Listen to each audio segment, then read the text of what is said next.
اللهم صل على سيدنا ومولانا محمد وعلى آل سيدنا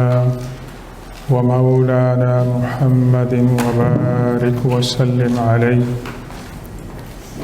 أعوذ بالله من الشيطان الرجيم. بسم الله الرحمن الرحيم. قل أعوذ برب الفلق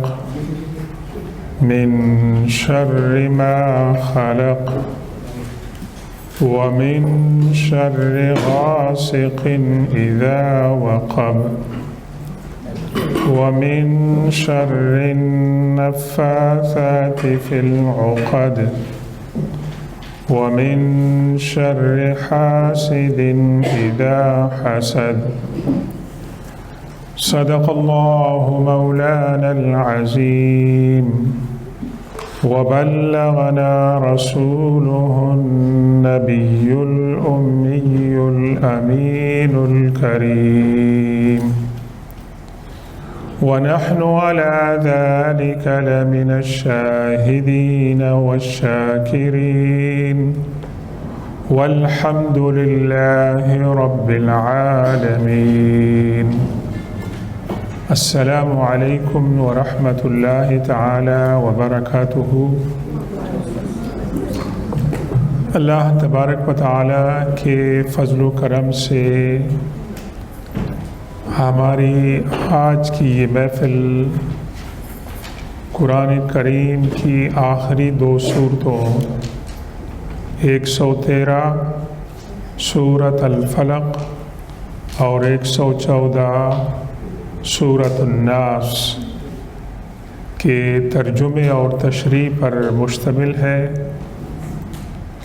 اور یہ جو دونوں صورتیں ہیں ان کو معوذتین کہتے ہیں، یعنی وہ صورتیں کہ جن سے اللہ تبارک و تعالیٰ کی پناہ جو ہے وہ مانگی گئی ہے۔ یہ دو صورتیں بھی ہیں اور دو دعائیں بھی ہیں، اور بعض اوقات آپ سنتے ہوں گے کہ ایک ٹرم استعمال ہوتی ہے معوذات، اور اس کے اندر سورہ اخلاص بھی شامل ہوتی ہے، اور بعض اوقات معوذات کے اندر سورہ الکافرون، سورۃ النصر، سورۃ الاخلاص، سورۃ الفلق اور سورۃ الناس جو ہیں، یہ 5 صورتیں جو ہیں یہ شامل ہوتی ہیں۔ اور یہ 5 صورتیں اللہ کے رسول صلی اللہ علیہ وسلم نے وصیت فرمائی کہ جب آپ سفر میں جائیں تو ان کو پڑھیں، اور ہر ایک صورت کے شروع میں بسم اللہ، اور جب سورۃ الناس ختم کریں تو پھر بسم اللہ الرحمن الرحیم کہیں۔ بہرکیف یہ جو معوذتین ہیں ان کی ایک خصوصیت یہ ہے کہ یہ دونوں صورتیں ایک ساتھ نازل ہوئی، اور دوسری بات یہ ہے کہ ان دونوں صورتوں کے بارے میں ہمارے مفسرین کے درمیان اختلاف ہے۔ بعض قرآن پاک میں نسخوں میں آپ کو ملے گا سورہ الفلق مکیہ، بعض میں ملے گا مدنیہ، یعنی یہ مکی صورتیں ہیں یا مدنی صورتیں ہیں، تو اس کے اندر تھوڑا سا اختلاف ہے، اور دونوں جو مفسرین کے گروہ ہیں ان کے اپنے اپنے ویوز ہیں اور ریزنز ہیں۔ مثال کے طور پر اللہ کے رسول صلی اللہ علیہ وسلم کے ایک انصاری صحابی عقبہ بن عامر، جن سے اکثر روایتیں ان صورتوں کے بارے میں مروی ہیں، حضور پاک صلی اللہ علیہ وسلم سے یہ مدینہ میں مسلمان ہوئے، اور 7 ہجری کے بعد، تو اگر ان کی روایت کو مانا جائے تو پھر اس لحاظ سے یہ دونوں صورتیں جو ہیں یہ مدنی ہیں۔ اگرچہ دیگر علماء کرام حضرت عبداللہ بن عباس اور دیگر جو علماء تفسیر ہیں ان کی روایت کے مطابق ان کا دعویٰ یہ ہے کہ یہ مکی صورتیں ہیں۔ ایک تیسری صورت ریکنسلیشن کی یہ ہے کہ یہ دونوں صورتیں نازل تو مکہ میں ہوئی تھیں، لیکن پھر اللہ تبارک و تعالیٰ کو اس بات کی ضرورت محسوس ہوئی تو ان کو دوبارہ بطور دعا کے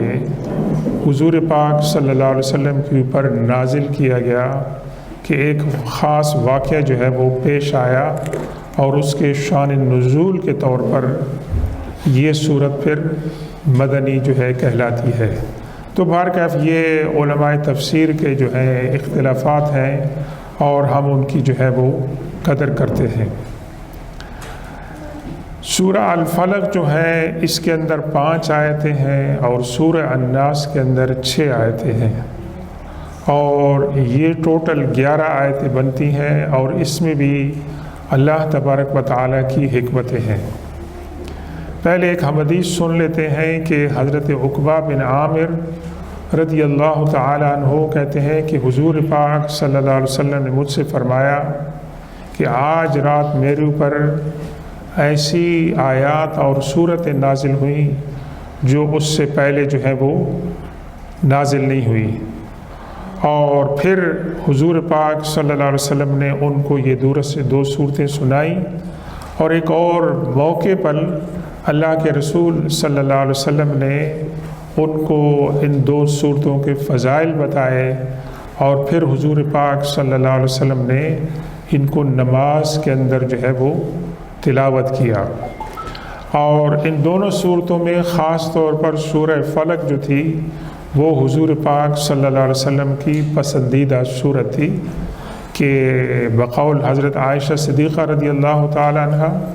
حضور پاک صلی اللہ علیہ وسلم رات کو سونے سے پہلے ان دونوں کی تلاوت فرماتے تھے 3 مرتبہ، اور اپنے ہاتھوں پر پھونک مار کر پھر پورے بدن پر جو ہے اس کو پھیر دیتے تھے۔ تو یہ سنت ہے، اور حضور پاک صلی اللہ علیہ وسلم کی وصیت ہے کہ آپ جب سوتے ہیں تو اس وقت آپ ان دونوں صورتوں کو سورہ اخلاص کے ساتھ اور سورہ الکافرون کے ساتھ جو ہے آپ پڑھیں،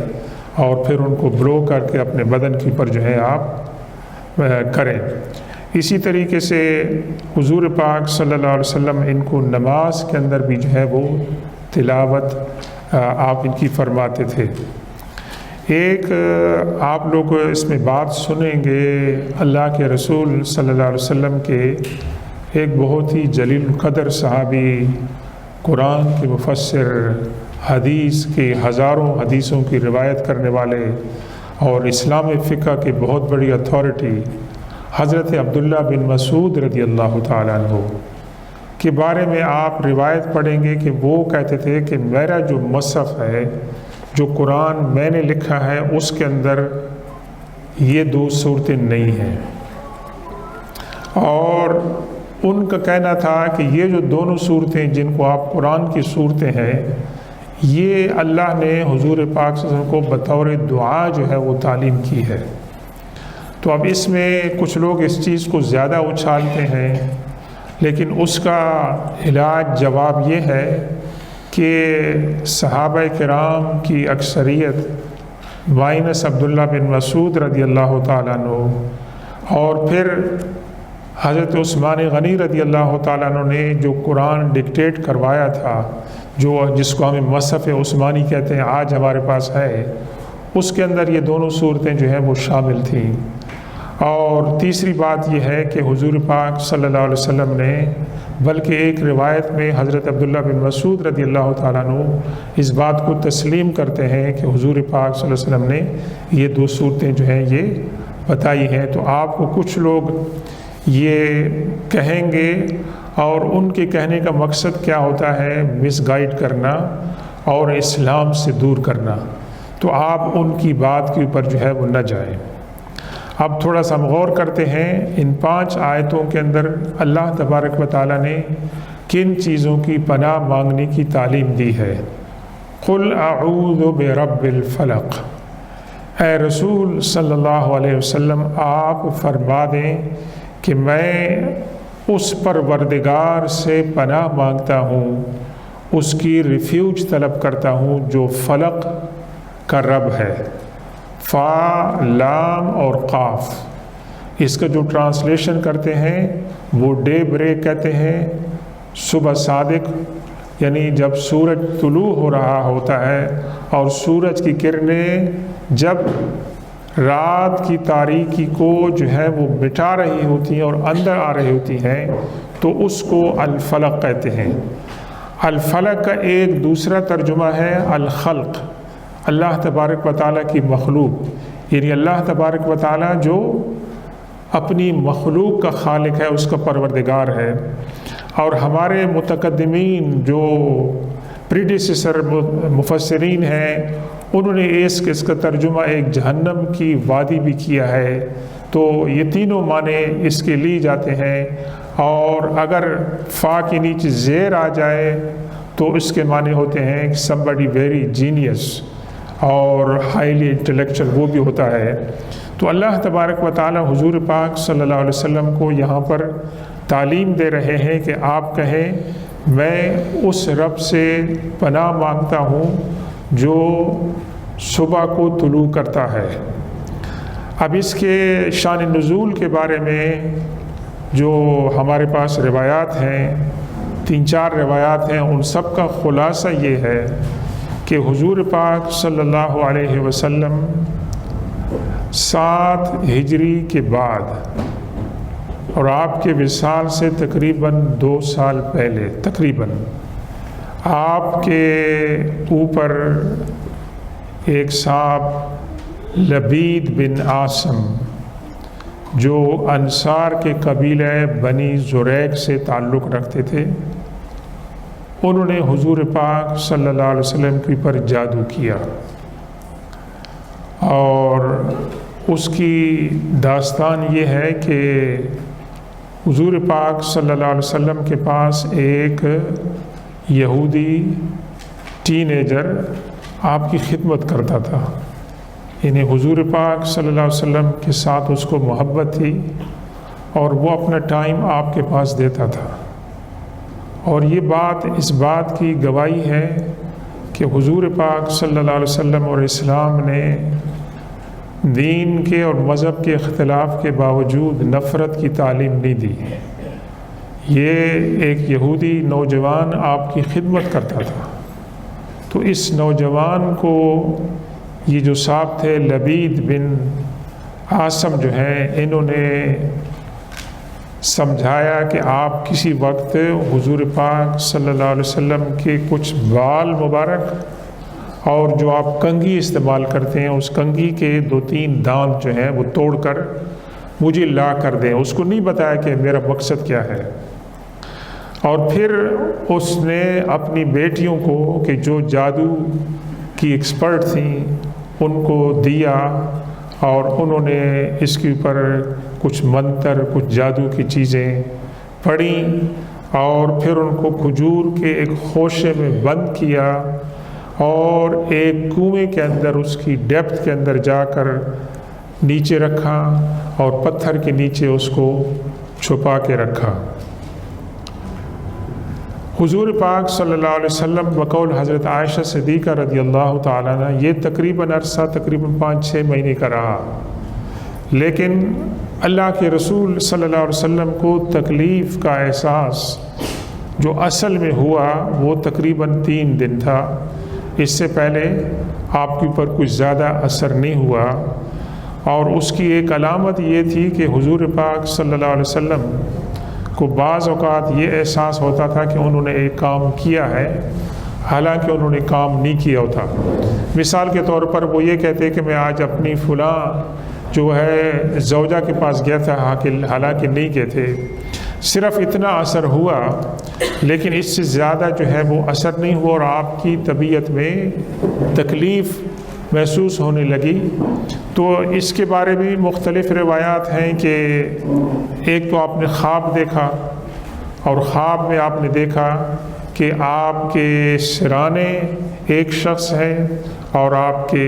پائنتی جو ہے ایک شخص ہے، اور وہ ایک دوسرے سے پوچھ رہے ہیں کہ ان صاحب کو کیا ہوا، تو انہوں نے ایک دوسرے نے جواب دیا کہ ان کے اوپر جادو کیا گیا ہے۔ تو پھر اس نے پوچھا کہ اس جادو کا علاج بھی ہے یا نہیں ہے، کوئی ریمیڈی؟ تو انہوں نے بتایا کہ ہاں، اور پھر اس نے بتایا کہ کس نے کیا ہے اور وہ کہاں پر ہے، تو وہاں پر وہ جگہ بھی پوائنٹ آؤٹ کی۔ اور حضور پاک صلی اللہ علیہ وسلم کی ایک روایت ہے کہ آپ خود تشریف لے گئے وہاں پر، اور ایک روایت میں کہ حضرت علی اور حضرت عمار بن یاسر اور ایک دوسرے صحابہ کرام کو آپ نے وہاں بھیجا اور انہوں نے اس کو نکالا۔ پھر حضور پاک صلی اللہ علیہ وسلم کو جب یہ پتہ چل گیا کہ یہ شخص ہے جس نے میرے اوپر جادو کیا تھا، تو صحابہ کرام نے عرض کی کہ یا رسول اللہ آپ ہمیں اجازت دیں کہ ہم اس کی گردن اڑا دیں۔ تو حضور پاک صلی اللہ علیہ وسلم نے اس کو معاف کر دیا اور فرمایا کہ نہیں، میں نہیں چاہتا ہوں کہ فتنہ ہو، کیونکہ اس کے ساتھ اور بہت سے معاملات آئیں گے، تو مجھے اللہ تعالیٰ نے شفا دے دی ہے۔ اب ان صاحب کے بارے میں دو روایتیں ہیں۔ ایک تو یہ ہے کہ بھی یہ یہودی تھے اور ان کو حضور پاک صلی اللہ علیہ وسلم سے نفرت تھی، اور دوسری یہ تھی کہ نہیں، یہ انصار سے تعلق رکھتے تھے لیکن منافق تھے۔ یہ اتنی روایتیں ہیں، اور اس کے بعد ہمیں نہیں پتہ چلتا ہے کہ اس واقعے کے بعد وہ مسلمان ہوئے یا اسی حالت میں وہ اس دنیا سے چلے گئے، لیکن بہرکیف اس کی اندر جو تھی وہ 11 گرے تھیں، ویسے نوٹس۔ تو حضور پاک صلی اللہ علیہ وسلم کے پاس جبریل علیہ السلام آئے اور انہوں نے کہا کہ آپ یہ جو 11 آیتیں ہیں ان کو پڑھیں۔ ایک ایک آیت کو حضور پاک صلی اللہ علیہ وسلم پڑھتے تھے اور وہ گرہ کھلتی جاتی تھی، اور آپ کی طبیعت جو ہے وہ نارمل ہو گئی۔ اب یہ جو دونوں صورتیں ہیں، اس میں میں نے عرض کیا کہ تھوڑی مشکلات ہیں۔ اس میں ایک مشکل یہ الجھن ہے کہ حضور پاک صلی اللہ علیہ وسلم being the prophet, being the leader of the prophets and seal of the prophets, how it's possible کہ ان کے اوپر جادو کا اثر جو ہے ہوا۔ اور کچھ لوگ اس چیز کو لے کر بہت بڑے اعتراضات کرتے ہیں۔ اس کا جواب یہ ہے جو علماء کرام نے دیا ہے کہ حضور پاک صلی اللہ علیہ وسلم پیغمبر ہونے سے پہلے بشر تھے۔ ہمارا یہ ایمان ہے کہ حضور پاک صلی اللہ علیہ وسلم اور تمام انبیاء کرام انسان تھے۔ ان کو غصہ بھی آتا تھا، بھوک بھی لگتی تھی، بیمار بھی ہوتے تھے، اور جو انسانی عوارض ہو سکتے ہیں وہ ان سے دوچار ہوتے تھے۔ اللہ تبارک و تعالیٰ اگر چاہتا تو یہ واقعہ پیش نہ آتا۔ ویسے یہ حضور پاک صلی اللہ علیہ وسلم کے اوپر جادو نہیں ہو سکتا تھا۔ اس کا جواب یہ ہے، اللہ اگر چاہتا تو حضرت عائشہ صدیقہ رضی اللہ تعالیٰ عنہ کے اوپر جو بہتان لگا، جس کے لیے پوری سورہ نور نازل ہوئی، اللہ تبارک و تعالیٰ چاہتا تو وہ بھی نہ ہوتا۔ لیکن کچھ باتیں ایسی ہوتی ہیں جو اللہ تعالیٰ کی پری ڈیسٹن ہوتی ہیں، تقدیر کے اندر لکھی جاتی ہیں، اور تقدیر کو، کچھ تقدیروں کو دعائیں جو ہیں وہ قبول ٹرمینیٹ کر دیتی ہیں، اور کچھ تقدیریں ایسے ہوتی ہیں کہ جو اللہ تبارک و تعالیٰ کے لوح محفوظ میں جو آ چکی ہیں وہ ہیں۔ تو علماء کرام مختصراً یہ کہتے ہیں کہ یہ حضور پاک صلی اللہ علیہ وسلم کا بحیثیت بشر اور انسان ہونا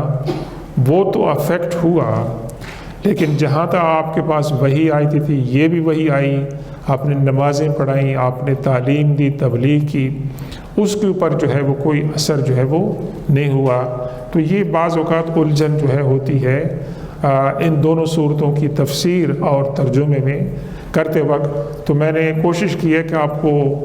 اختصار کے ساتھ یہ چیزیں بتا دیں تاکہ آپ کے ذہن میں رہیں۔ اور اللہ تبارک و تعالیٰ نے قرآن میں فرمایا ہے یضل بہ کثیرا ویہدی بہ کثیرا، اس قرآن سے پڑھ کر، اس کو پڑھ کر بہت سے لوگ گمراہ ہو جاتے ہیں، اور اس قرآن کو پڑھ کر بہت سے لوگ ہدایت بھی پا لیتے ہیں۔ تو اللہ تبارک و تعالیٰ ہمیں ان لوگوں میں شامل کرے جو قرآن کو پڑھ کر اس سے ہدایت حاصل کرتے ہیں۔ تو اللہ تبارک و تعالیٰ سے اللہ تعالیٰ نے حضور پاک صلی اللہ علیہ وسلم کو یہ دعا سکھا رہے ہیں کہ آپ کہیں کہ میں پناہ مانگتا ہوں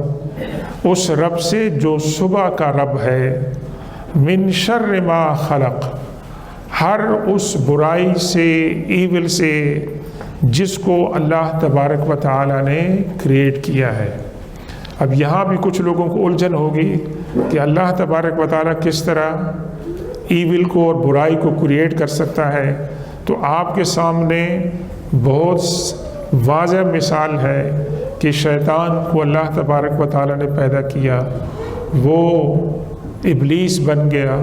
اور اس نے جب اللہ سے کہا کہ مجھے آپ قیامت تک کی زندگی دیں اور یہ مجھے اجازت دیں کہ میں لوگوں کو گمراہ کروں، تو اللہ تبارک و تعالیٰ نے اس کو اجازت دی۔ تو اس لحاظ سے اللہ تبارک و تعالیٰ نے ڈائریکٹلی انڈائریکٹلی جو ہے وہ ایول کو جو ہے وہ کریٹ کیا ہے، اور اس کے کریٹ کرنے کا مقصد ایک تو یہ ہے کہ انسانوں کو جو ہے وہ آزمائش میں ڈالے۔ اور دو قسم کی برائیاں اور ایول ہو سکتی ہیں۔ آپ جب بیمار ہو جاتے ہیں، آپ کو تکلیف ہوتی ہے، تو یہ بھی ایک برائی ہے۔ آپ گھر سے نکلتے ہیں کام پہ جانے کے لیے، شاپنگ کے لیے، اور آپ نے پلان بنایا ہوتا ہے اور آپ نے نیویگیٹر بھی آن کیا ہے اور نیویگیٹر آپ کو بتا رہے ہیں، لیکن تھوڑی دیر کے بعد آپ کو پتہ چلتا ہے کہ بہت بڑی کیو ہے، بہت بڑی ٹریفک ہے، کوئی ایکسیڈنٹ ہو گیا ہے، تو یہ بھی ایک ایول ہے، یہ بھی ایک برائی ہے۔ یہ جو برائی ہے اس کے آپ ذمہ دار نہیں ہے، کسی اور کوئی اور اس کا جو ہے سبب بنا ہے۔ تو یہ تمام کی تمام برائیاں جو ہیں اس میں شامل ہوتی ہیں۔ اگر آپ حضور پاک صلی اللہ علیہ وسلم کی دعائیں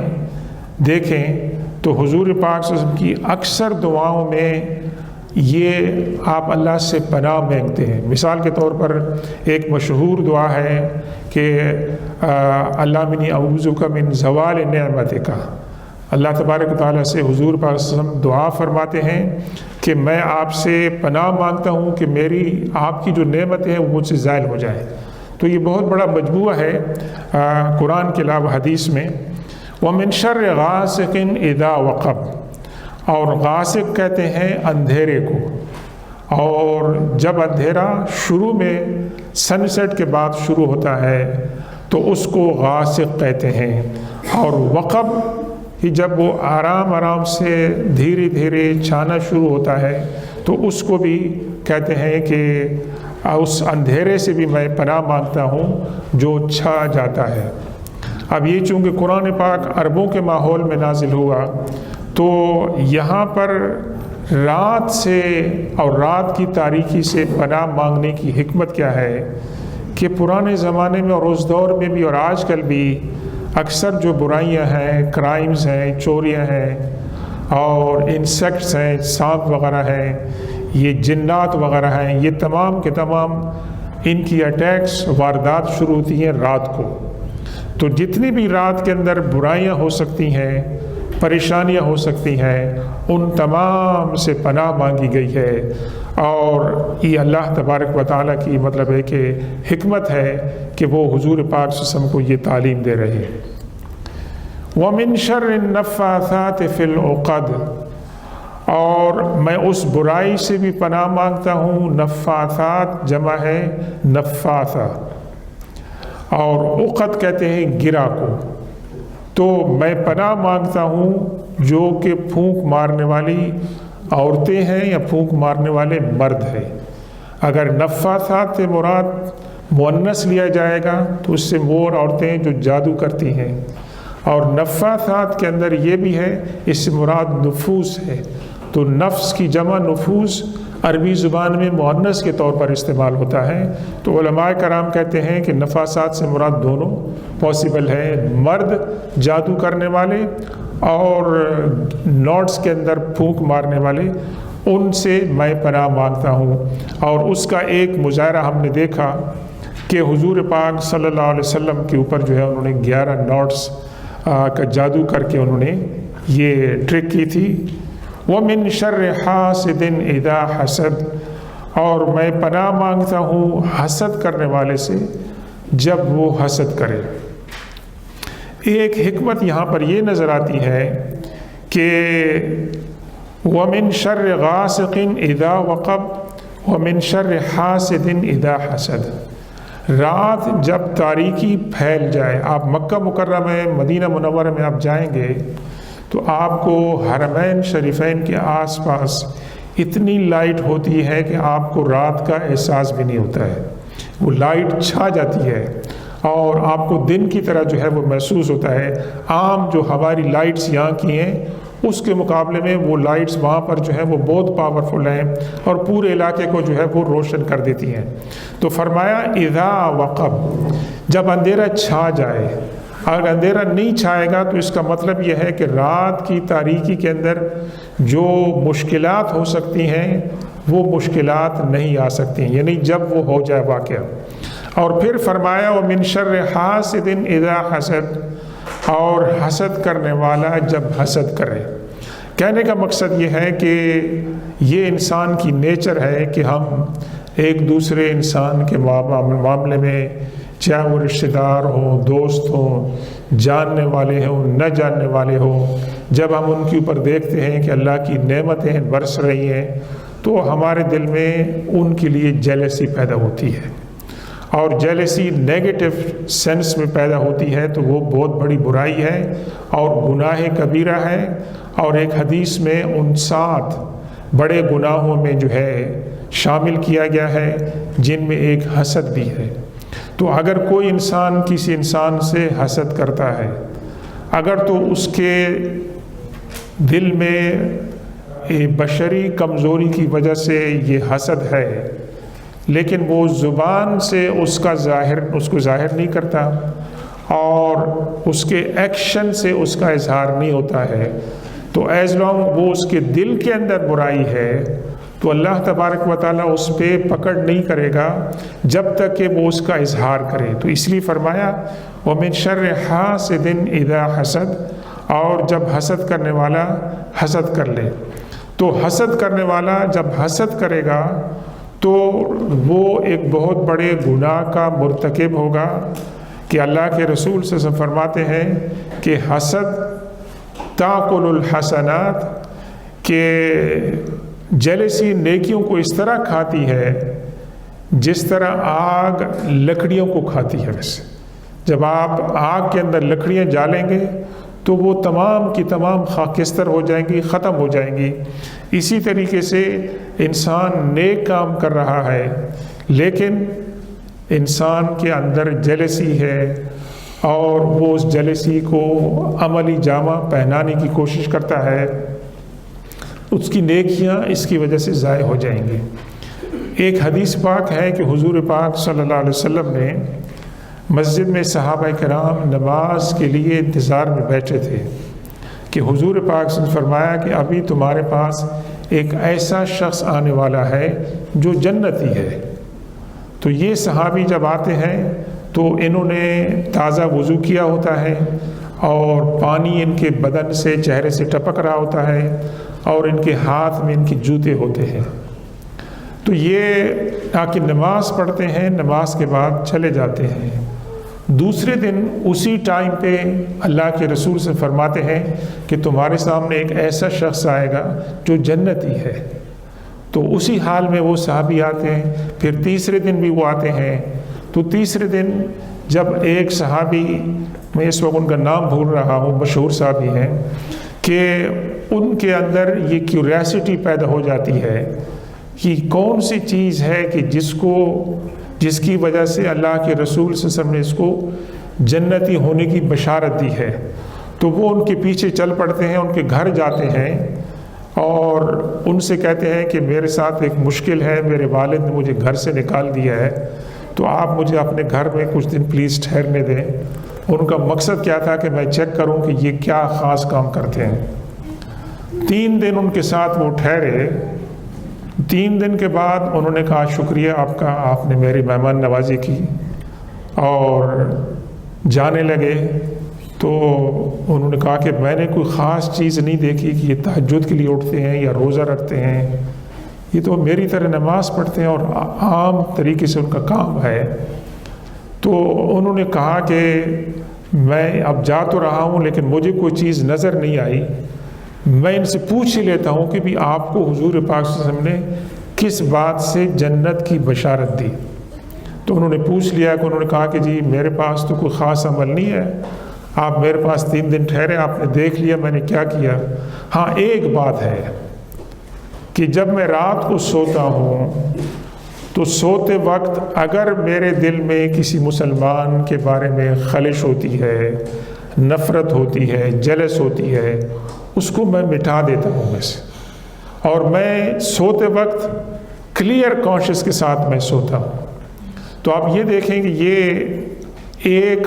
کام جو ہے اس کی وجہ سے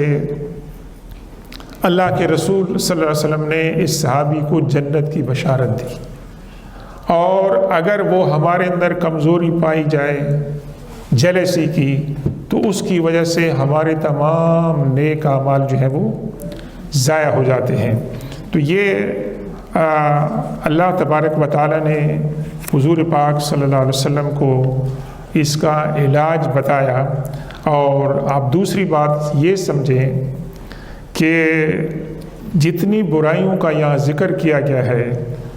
وہ تمام کی تمام برائیاں دنیا سے تعلق رکھتی ہیں، اور اس میں ایک مرتبہ رب کا ذکر ہے ویسے، قل اعوذ برب الفلق، لیکن اس کے بعد من شر ما خلق، من شر غاسق اذا وقب، من شر النفاثات فی العقد، من شر حاسد اذا حسد۔ 4 مرتبہ اس کا ذکر ہے، لیکن آپ دیکھیں گے کہ اس کا تھوڑا سا اپوزٹ ہمیں ملتا ہے سورۃ الناس کے اندر۔